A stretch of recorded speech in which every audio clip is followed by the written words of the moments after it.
everybody. Welcome back. It's been 3 or 4 months since my last video. Sorry to keep y'all waiting. Complicated business. When y'all heard from us last, it was about July or maybe, no, August or 5th or 6th, and we just got finished combining corn, and it's now October 23rd. So it hasn't been quite 3 months, but it's been about 2 and a good chunk of another month. So sorry about that. I started my first bit of college classes, and we had a lot going on.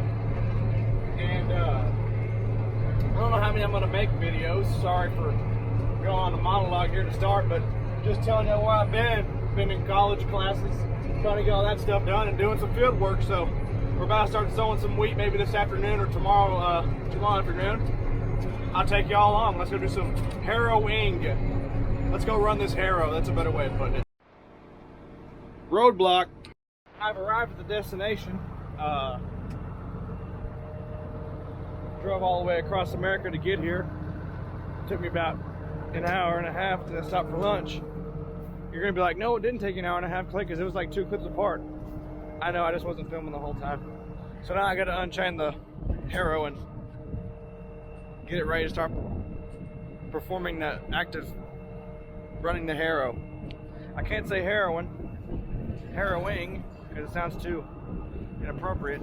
So I gotta find a better way of saying that.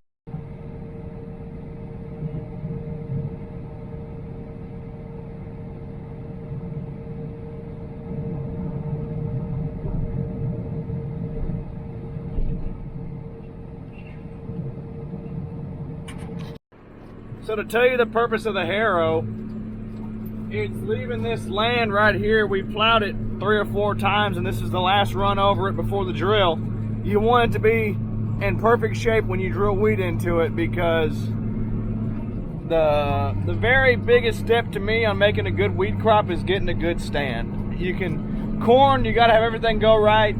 You gotta get a good rain in the beginning of June and the beginning of July.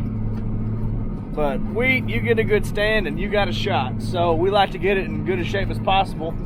We're running this harrow over it. It's flattening it off. If you look behind us, you can't tell from the camera, but it's real. It's not as, there's still some claws out there, but behind it, it's completely flat and perfect for a drill. So we're evening it off the best that we can. So I got this field knocked out, doing my end rows. I go take this harrow and take it off and put the field cultivator back on, I guess. We got all of our ground we needed harrow done, so I guess on to the next task. I love the adaptive curved inrows. I just call it AC. Most of y'all will probably call it lazy, but it sure makes it nice, that's for sure.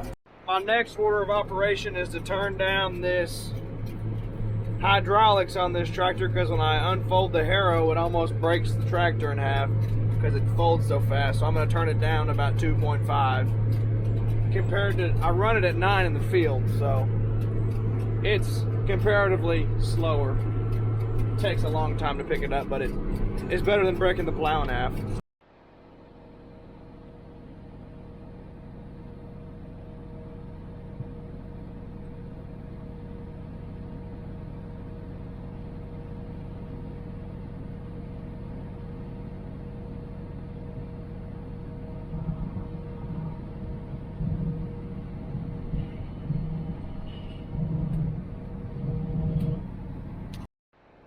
Gonna chain it back down and get down the road. I love these really wide roads, make it really nice to drive down. Plenty of room for air.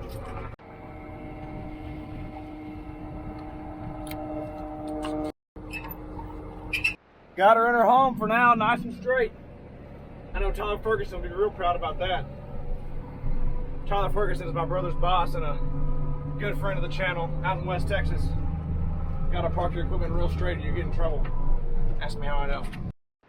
One noticeable difference I've noticed about this tractor between this one and the A310R is how much easier it is to get I don't know what the difference is. If it has a wider hitch or something, I don't know.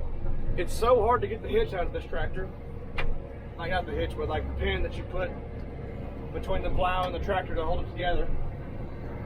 On the A310, you just gotta go ping, ping, poo, and it's out. You just gotta do that little, you just gotta pull the little handle up and it just falls out. This one you gotta perform some sort of magic trick on it to get it to work. But we got it off, so we're good. Well, it was yesterday when I talked to y'all last. I'm now in the 6R. I got all of my harrowing done and took it off, hooked on the field cultivator, showed y'all that. So now I'm in the 6115R 6R, and I'm gonna get the seed trailer, seed wagon, auger wagon, whatever you want to call it. It's 3 o'clock. I just got out of class. So that's the state of the union right now. We are hooked on. I got in the barn. There's 2 seed trailers in here of wheat. The orange one was blocking the green one. I didn't have to get the orange one out because we're not using it today. But technically I did because I had to get to this one, which has the auger on it, as you can see right here. So, about to hit the road with this thing and head to the drill. First, I gotta close these barn doors. See what we got in here. A lot more seed, a hay cutter, 3 headers, seed tender, baler, combine, little combine. Big combine's behind the John Deere house. And then seaweed trailer. It's off for the summer, I think. Winter. It's off for the winter. So, that's what's going on. Bit of redneck ingenuity right here. Hasn't come off since last November. I put this on here around Thanksgiving last year to keep this auger from flying out. When in doubt, chain it down, and it usually works.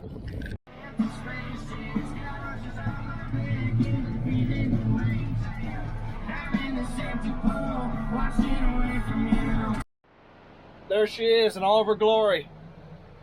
Great Plains 50-foot drill attached on our A310R. That's in charge of sowing all of our wheat this year. Has been for like the past couple of years, but it is this year too.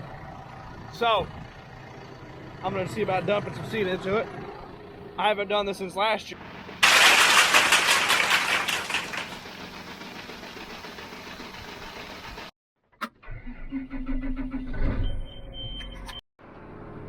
Just like riding a bike. Well, we got 3 acres sown. Pretty good start. Closing wheel fell off. Cows aren't happy about it either. They're having a good time hanging out with me though. Now wait for my dad to bring us some tools. See what happens. Got Theo Vaughn on podcast. Funniest guy ever, other than me. Sewing it finally. Got that packer wheel back on. Closing wheel, whatever you want to call it. We're hammering now a little no-till corn. It's not all like that, but it's nice to have a little bit of no-till every now and again. So we're hammering it. 5.2 mile an hour. 50-foot drill. When we get into some conventional till, I'll run it about 7 or 8, but in this no-till, I'll slow it down and give them disc time to cut open them stalks. So that's the speed we're going right now, doing about 30 acres an hour, so that's not bad. 30 acres an hour at 5.3 ain't bad at all. Field number 1 for the year. She's done, even if it is a 13-acre field. It's done. 13 acres in. That's 13 more acres done than we had this morning. So we are on the board. On the board, even if it's not a lot, we're on the board. Points are points.